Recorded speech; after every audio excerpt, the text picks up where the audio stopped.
Hello everyone, তো এই দেখো মাংস রান্না করে খেতে বসে গেলাম। আর এটা হচ্ছে হিমেশ পোস্ট দিচ্ছিল, দেখো মাংস নিয়ে। এটা কোয়েল পাখির মাংস, সুন্দর দেখাচ্ছে। দেখো ছেলে নিয়ে আসা, আর এটা ছেলে নিয়ে আসা, অনেকগুলোই নিয়ে আসা, 8টা 9টার মতো। তো এই দেখো এটুকু মাংস হয়েছে। আর এখানে আমি রাইস কুকারে মাংসটা দিয়ে দিচ্ছি, আর এখানে দিয়ে দিচ্ছি পেঁয়াজ রসুন ঝাল এগুলো বাটা। আর এখানে হলুদ দিয়ে দিচ্ছি, লবণ দিয়ে দিচ্ছি। এটা এবার তেল দিয়ে সুন্দর মতো চটকে নিচ্ছি। আর এটা দেওয়ার পরে আলু দিয়ে এবার রাইস কুকারে উঠাই দিব।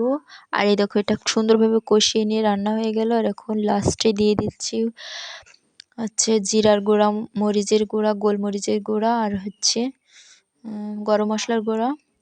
তো এই দেখো খেতে বসে গেলাম। আর মাংসটা যা খেতে হয়েছে না, জাস্ট অসাধারণ হয়েছে। তো এটা কিন্তু অনেক সুন্দর খেতে হয়েছে। এভাবে রান্না করলে, আর যেহেতু মাংসটা নরম তাই এভাবে রান্না করলে